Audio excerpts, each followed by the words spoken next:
1907. That's when Christopher Newport first landed at the fall line of the James River. And when he did so, he planted a cross there in honor of King James. And that's near that same location. There is a statue that's been erected of a cross that was placed there in 1907, exactly 300 years later. And that's still in 12th and Canal Street, I believe. A couple blocks kind of west of where we are right now, so toward the front end of the boat.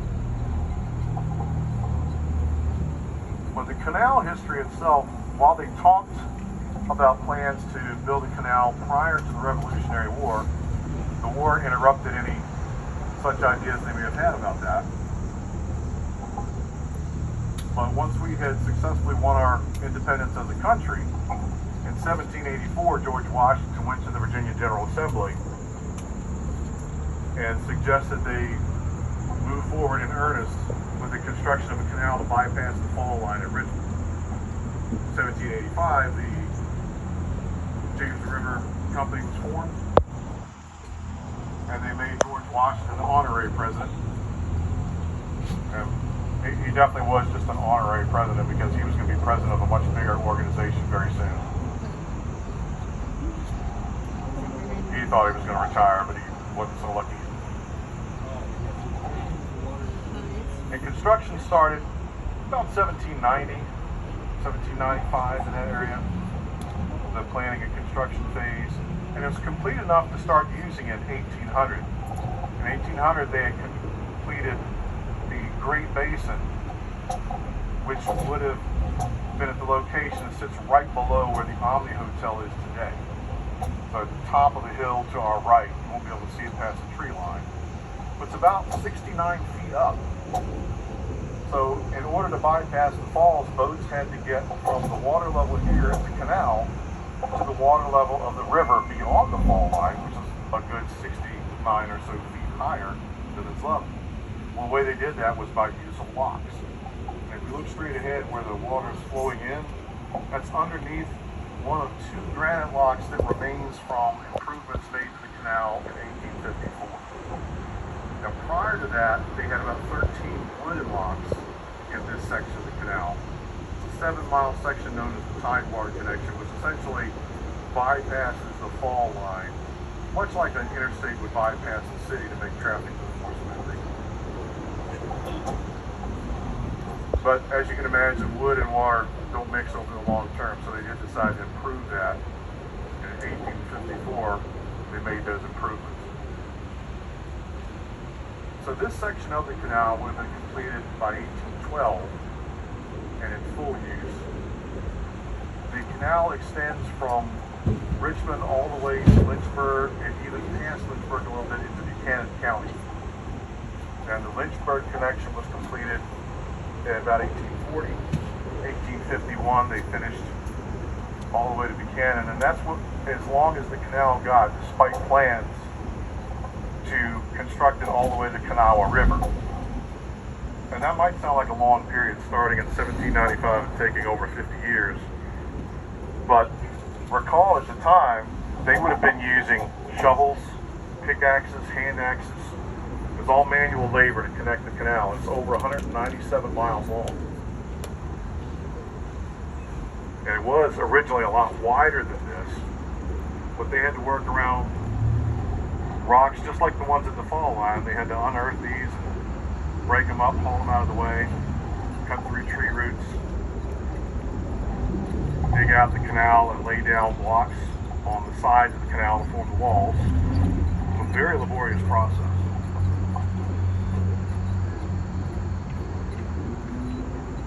Now this building to our left can give you sort of a mini time capsule look at the history of Richmond. Notice the different architecture.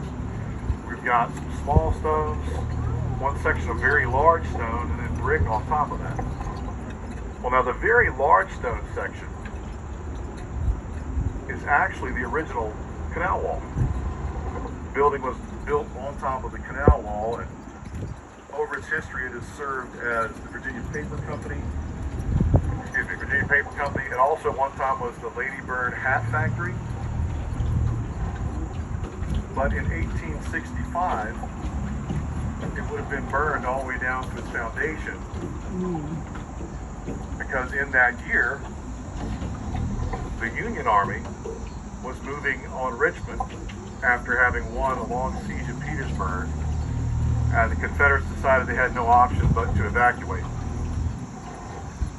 So Jefferson Davis ordered the Confederate Army to set the torch to anything that might be of use to the Union. And that included any warehouses that were along the canal down here. And as it turns out, almost everything at that time was wood and timber construction, so over 1,000 buildings burned. Construction was so bad that the residents who fled during the fire and later returned to Richmond couldn't find the street they lived on, much less their house. It was all demolished. For his part, Jefferson Davis escaped by train, and it was just 100 yards or so from us. To look to the left at the top of this hill, there's a small green grassy area, and then an outdoor sort of patio. And that building at the top of the hill is the Southern Railway Tap House, which is a wonderful restaurant, by the way. But at one time, it was a rail station. Most recently, the Southern Railway rail station, but in 1865, it was known as the Richmond-Danville Railway. And Jefferson Davis would have stood about where that awning is today to board the train, carrying with him all the Confederate gold and several of the Confederate officials. They were hoping to relocate and reestablish another capital somewhere. But it's just a few short days later that Robert E. Lee surrendered to Ulysses S. Grant in Appomattox. The Confederate Army fled. I think we have some people partial to the Union on board.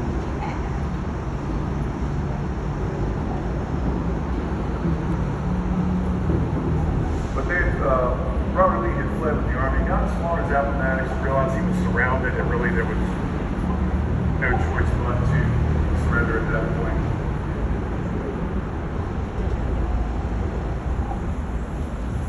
So Richmond has definitely been through some periods of having to reconstruct. That was one significant one in its history, and there have also been other fires and several floods. So in the Chaco neighborhood that we're going through now, you see a lot of Italian-made brick construction. Most of that was completed after the Civil War as a result of reconstruction of the buildings that had burned. Now coming up, on our right there's going to be a railroad line just on the ground, but on the other side of this pedestrian walkway you'll notice two train trestles. One sort of medium height, if you will, and one higher. Now all three of those will cross the same point over here to the right. That's known as the triple crossing. And when they first started to run, this was the only three mainline triple crossing in the world. One of the medallions on the canal wall still refers to it that way. There is at least one other that was built in Kansas City, but it's so new that it was built after the medallion was put in there.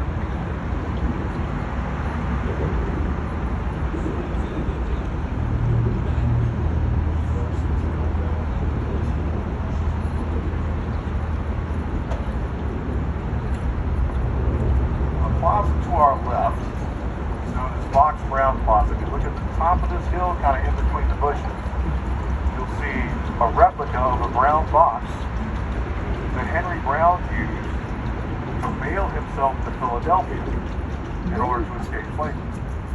This was in 1849, so prior to the Civil War, but at the height of the tensions regarding slavery, with the different views on slave states versus free states, abolitionists, pro-slavery personalities, and so on. Well, Henry's situation was kind of typical of a lot of the slave folks at that time. He had been born into slavery on a plantation down in Louisa County. At the age of 15, his master hired him out to come work at a tobacco factory here in Richmond. Henry worked there until he was in his early 30s. And along the way, he met fellow enslaved person named Nancy. They got married, had 3 kids. Had a 4th child on the way. And Henry had been paying, out of his modest salary, paying Nancy's master a little bit to ensure that he would not sell Nancy and the kids away from Richmond. And despite this arrangement, after a certain amount of time, Nancy's master unfortunately did make the decision to sell Nancy and the kids, Nancy being pregnant at the time. And they were sold down to North Carolina. So Henry, at that point, decides, okay, I've got to get out of here. And with the help of Samuel Smith, who was a local white businessman, sympathizer, and abolitionist himself, and James Smith, no relation to Sam, who's a free black, they worked together with some abolitionists up in Philadelphia and came up with a plan to get Henry up there by way of a crate, about 3 feet by 2 feet by 2.5 feet. So imagine the replica box there is the same size. It's not a comfortable ride. Now Henry was able to earn a modest salary, and he ended up putting a lot in savings, but he had to spend half of his life savings, about $86 at the time, in order to afford the postage to ship himself to Philadelphia. Alright, so here's our flow log, but just watch your elbows and your hands.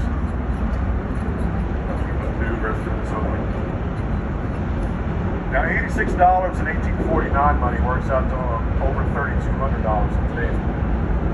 So that was no small amount. Furthermore, since he was employed at the tobacco factory, the only way he was going to be able to execute his plan was if he was able to get a day off of work. Henry was so determined that he purposely burned his hand with sulfuric acid so that he'd have an injury to excuse him for the day's work. And Sam and James Smith went ahead and boxed Henry up, and they marked the box fragile, this side up, handled with care, anything they could put on to try to keep Henry safe. And the trip took about 27 hours. He was on and off with wagons, railway, steamboat, and as a result, despite all their precautions, he did spend about a third of the trip upside down. About 9 hours. Looks like one of our geese friends was hunting there a minute ago. Somehow he maintained his spirits when his connections in Philadelphia released him from the box. His first words were reported to have been, "How do you do, gentlemen?"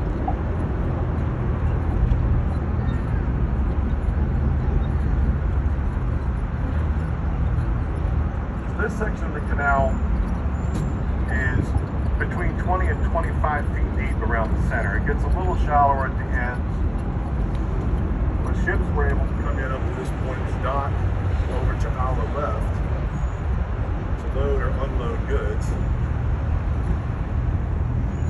And mostly coming out of Virginia, there would have been a lot of tobacco and wheat, some other agricultural products as well. They'd be shipped all around the world. Goods would go from Richmond as far away as Brazil and South America, or as far away as Australia.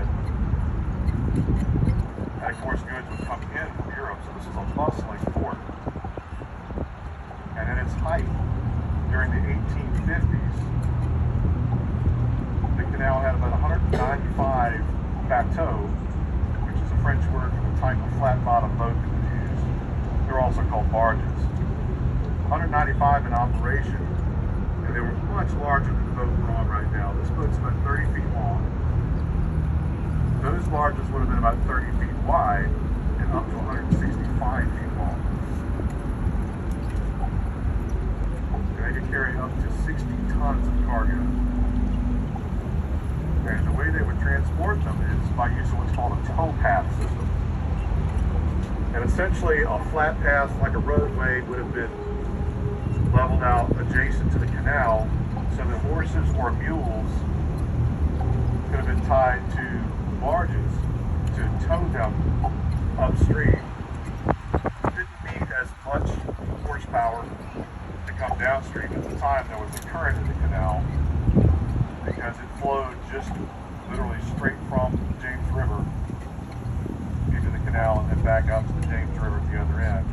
today we have facilities that pump the water into the canal to keep the level under control. And it does empty out into the James, so this is still river water, but just not open at both ends like it would have been originally. Yes? What are those things that are sticking out from the railroad? Okay, so on our left is a trestle, and those platforms that are protruding out are actually where signalmen used to stand to signal the trains. This would have been before the use of electric signals. They would have been using hand lanterns lit with candles. And these guys would, I'm not sure how long their shifts were, but they would stand up there with their lanterns and signal the trains.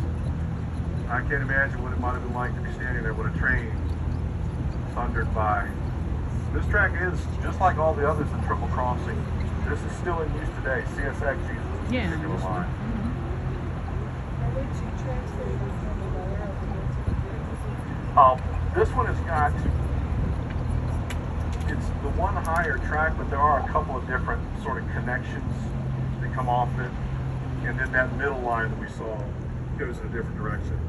The lowest line runs over beside us on this land, which is, it's a man-made island known as Chapel Island. So named because at one time there was a church on the island where people would worship. Early in its history,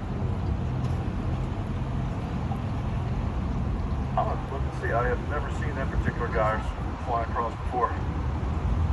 I want to say kingfisher is a species, but don't quote me on that. I haven't read that page of the training manual yet. But Chapel Island was originally used as a ferry station as well that would ferry folks back and forth between Richmond and Manchester, which at the time was a separate township. At one time there was almost a small war over it because there was a bad smallpox outbreak in Richmond, and the folks in Manchester wanted no part of that, so they wouldn't let people cross. And eventually the government had to get involved, and they came up with a compromise that would allow people that had business in Manchester to go across, but they had certain areas that they had to traverse around the outside of Manchester in order to get their business done.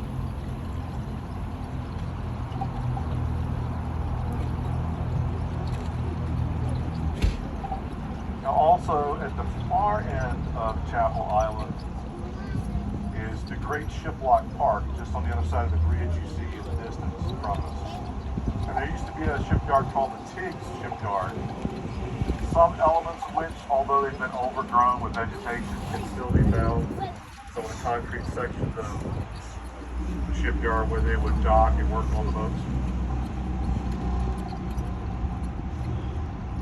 On the left-hand side, this would have been known in the 1800s as Tobacco Row, because at the time there were more than 50 warehouses and factories.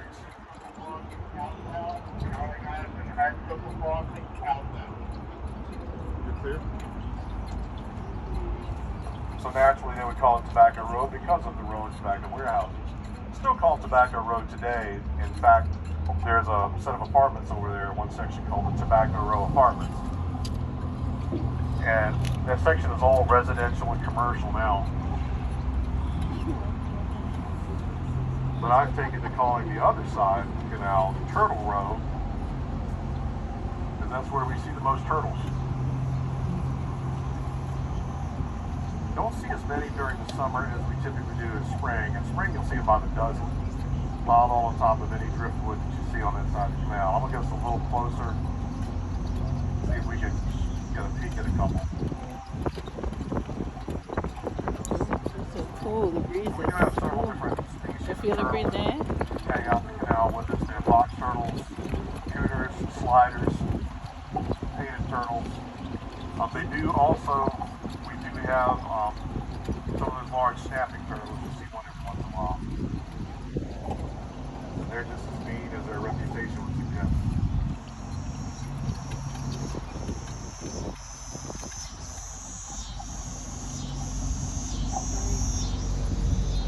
Also on the left-hand side, the area right under this trestle is part of the Virginia Capitol Trail. There's a paved pathway that runs from Richmond all the way to Williamsburg, And prior to Richmond being the capital, Williamsburg was the capital of Virginia. Prior to that, Jamestown would have been the capital for a short while. But the trail runs between the two largest historical capitals, Richmond and Williamsburg. About 50 miles journey. And this section of it has also been turned into a green space known as the Low Line.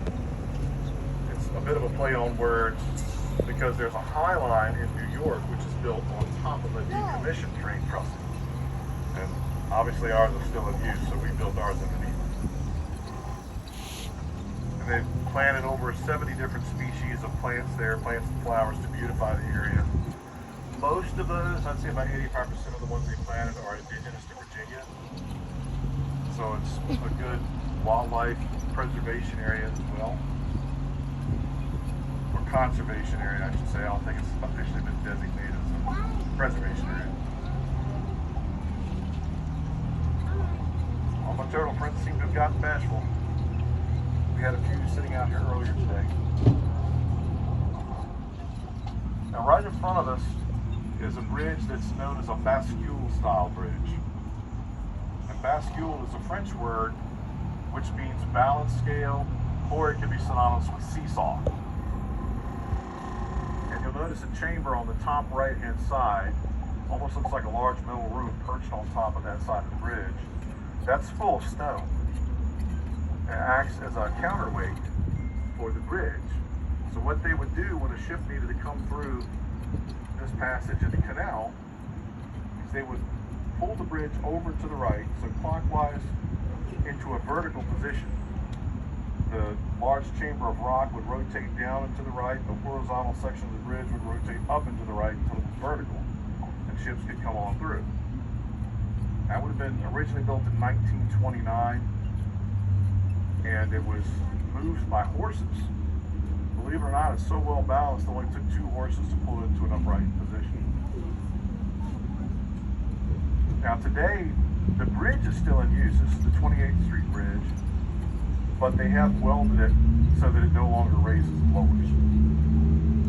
The canal ceased to be in any kind of real use in the 1870s, and by 1877 out of use completely.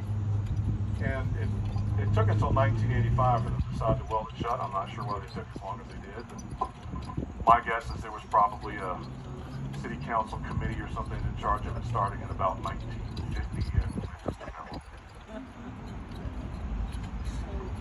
And one last interesting fact about this bridge is based on a design by Leonardo da Vinci. The man was well ahead of his time. The bridge based on his designs is still in use in 2025. He lived in the 1500s.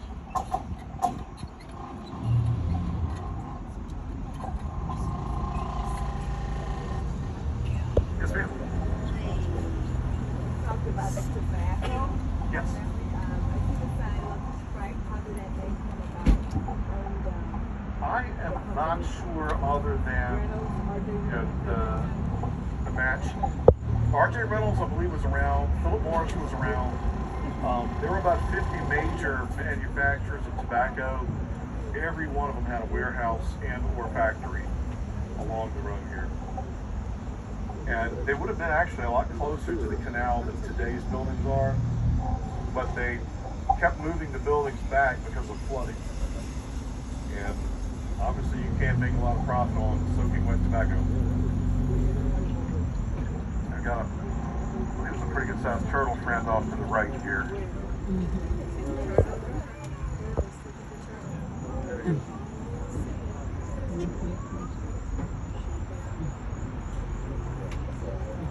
so where is it? Oh, was that Submerged. Oh, Usually he peeks up just long enough for about 3 people to look at it and then he comes up. Or they, I should say, there are dozens of them all do the same thing. Sometimes I picture the turtles underwater saying, "Hey Frank, what? I'm gonna bob my head up, watch all the humans." And as soon as we load the ducks on there, they laugh. So we're passing along right around 26th and 25th Street area of Richmond. Now, 25th Street, if you take it 5 blocks north of here, will intersect with Broad Street, which is a significant intersection in our nation's history because at that corner sits St. John's Episcopal Church. I'm not sure if you're familiar with the history, but at the time it was known as the Henrico Parish or the Marina or Verona Parish. It had different names at the time. And in March of 1775, the Second Virginia Assembly met there to decide what to do about the tensions we were having with Great Britain. Now, this meeting was known as an extra legal meeting, which is a fancy way of saying they were breaking the law, because the British governor, Governor Dunmore, had forbade them from meeting in the courthouses of the capital further into the downtown area of Richmond.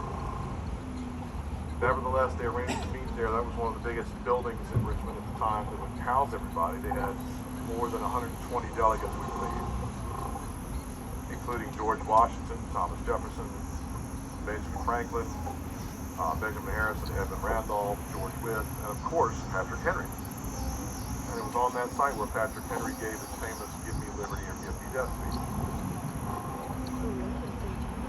St. John's Episcopal. They still have reenactments there every Sunday afternoon, and it's full dress. You have several gentlemen who will come in dressed as delegates and reenact the scene. Now, you would have to imagine, though, that originally there were in excess of 100 people there, and these guys were hot and sweaty. There was no air conditioning, but it wasn't too bad, being that it was March. But crammed in a building like that and debating for days on end. They had been there since about a Tuesday of that week, and this was Friday when Patrick Henry stood up to give his speech.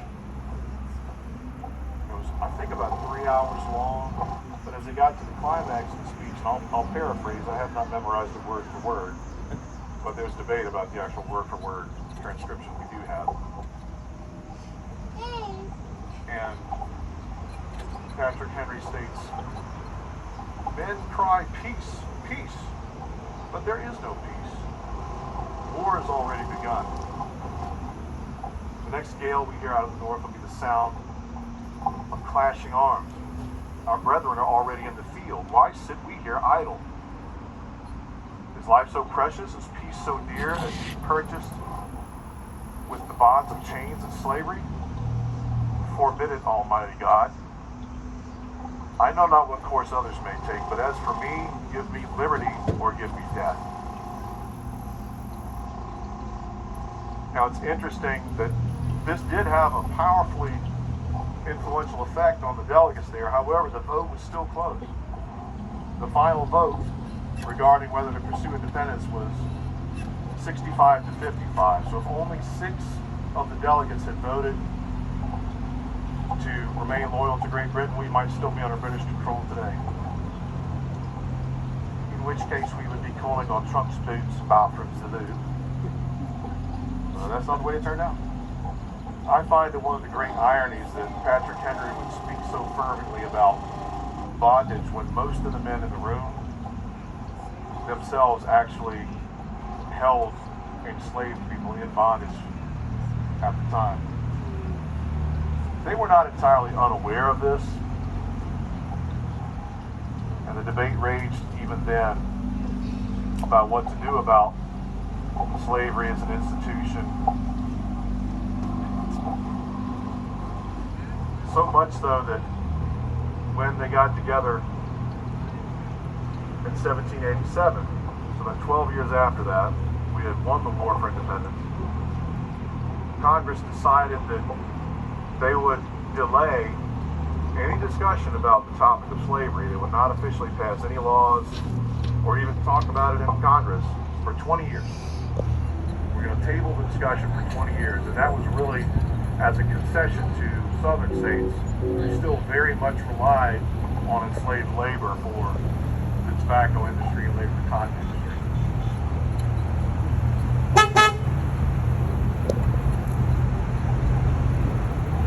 Ladies and gentlemen, a boat full of native Richmonders. Boat full of native Richmonders.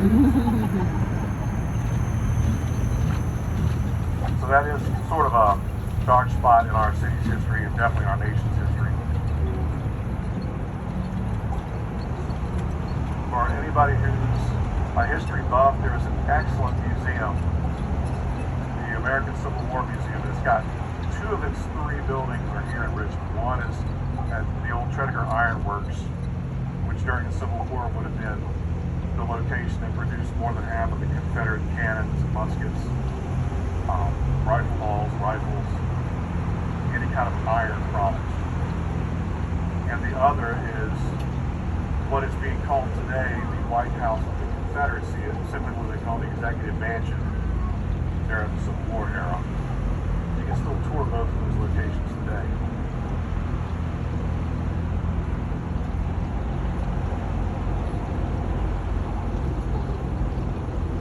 Now, we're coming up on this end of the flood wall. You see this large concrete wall to our right, chain link fence around the parking area, and the wall. And this section, the northern part of the wall, is around 4,000 feet, a little bit longer than 4,000 feet.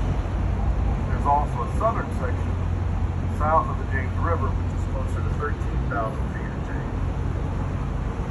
Altogether, it took over 22,000 cubic yards. Sorry, 20 million cubic yards of concrete. I'll have to also be rest. Good at history, not quite as good at that. Huge undertaking. This was only built around 1995. To me, it sounds like yesterday, even though that was 30 years ago. But Richmond's had several significant floods in its history that have ranged anywhere from filling Chaco Bottom up to 14 feet underwater, and then as high as 28 feet underwater. The flood wall is designed to hold up to, I think it's 32-foot maximum height before we have to start being really concerned. We've never had to close all of the gates. There are about 19 gates in the flood wall. We test them every year. The closest we've come was back in 2020. Just as a precaution, they closed several of the gates, anticipating that there might be a large downpour from the hurricane. I don't know how it's on. But the most recent flood of any note that we've had was Gaston in 2003. And the flood wall was here, but in spite of that, we still have waters up to 14 feet deep in Chaco Bottom. Even up to float cars away from the area, ruined several businesses. And essentially what happened is the drains backed up. So what you find out the hard way is that the flood wall is really good at keeping river water out, but it's also really good at keeping rainwater in if you don't have significant drainage.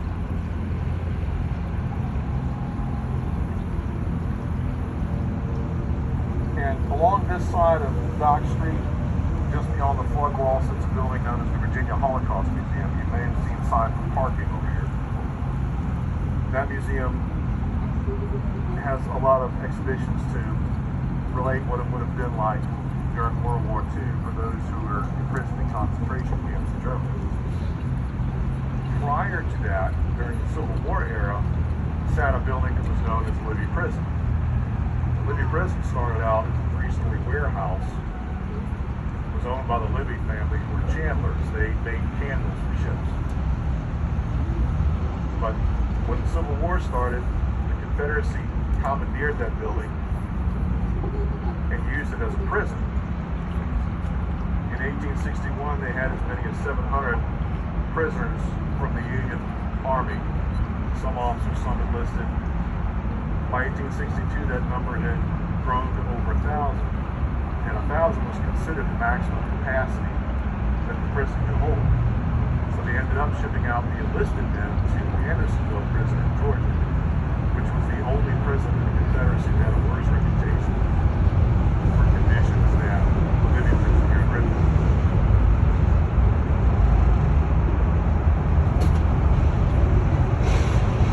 Now, while there would have been terrible conditions, there was some relief in the form of a young lady named Elizabeth Van Loo. And she was a resident here in Richmond who would bring clothes and food to the Union soldiers to provide comfort. Sometimes she would also smuggle in money, and the soldiers would be able to bribe their way out of the prison. Now, Elizabeth had been born and raised here in Richmond, but she spent some of her youth attending a parents was further north. And we think that that may be where she got some of her sensibilities as far as supporting abolition of slavery. So she became a valuable spy for the Union and was able to deliver messages from the prisoners and from her own observations to Union officers. She even came up with a cipher to smuggle the messages out and hollowed out eggs. Sometimes she would also send flowers to Mrs. Grant, and the bouquet would be wrapped in Richmond newspapers, which of course had articles about the coming to Galatians. She was later rewarded with a postmastership. Try to watch your elbows through the wall.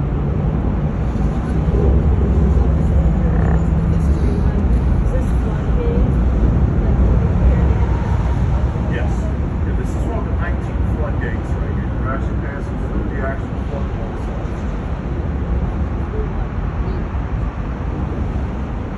And if you have some time and want to walk down to this area, to our right, directly to the right, there are some markings on the flood wall to show you how high the flood waters have gotten for various floods over the years.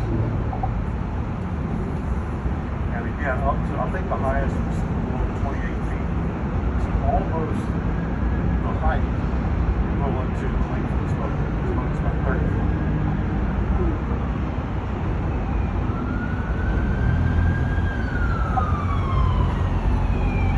This, of course, is the Shaco neighborhood. We have two main sections, Shaco Bottom, which we're in at the moment. And as we go further west, it becomes Shaco Slip.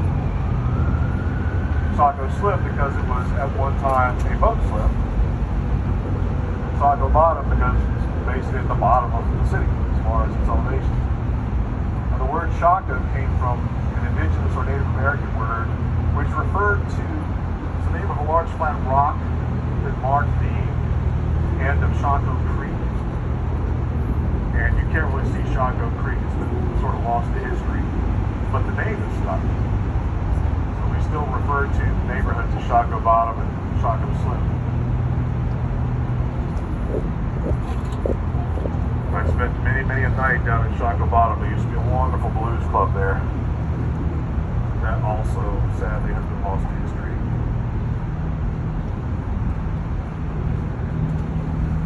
But if you can get a chance to see Henry Box Brown's replica box, it'll be on the right here. Peek kind of through these rails, you should see it as we drift by. So not the electrical box, but the darker brown. Looks almost like a cube. That's also got a diagram of the way Henry would have curled himself up into his box.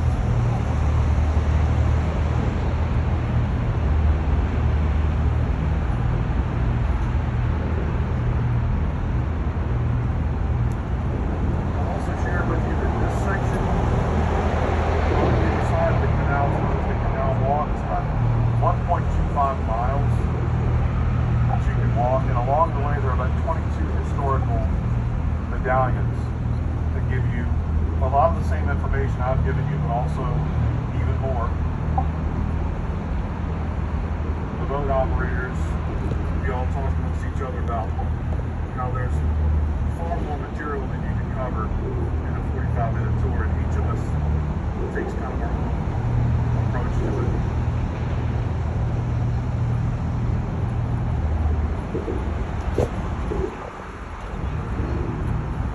More native Richmonders to your right. More native Richmonders to the right.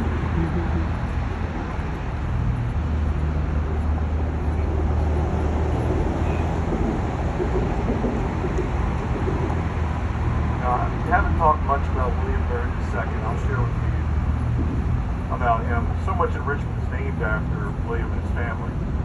Byrd Street, Byrd Park, Byrd Theater. William Byrd II was from England. His father, William Byrd I, owned a lot of plantation land along either side of the river before Richmond was here. And he passed along with his son when he passed. In the early 1700s. So William II came back over from England where he was living took control of his father's property that he inherited. And the Virginia gentleman simply convinced him that he should release some of the land that he owned so that trading posts could be established. And while he wasn't terribly happy about it, he agreed to go along with it. They came to an agreement as far as compensation for the land. Richmond, in its original form, was plotted out as a trading post. And William one day was standing atop Libby Hill, which is at the far end of the canal, about where we were at the bridge where he turned around. When he looked down on the James River, he was reminded of his home of England, which was called Richmond on the Thames. So he decided that he would name our little trading port Richmond, and that name is held to this very day.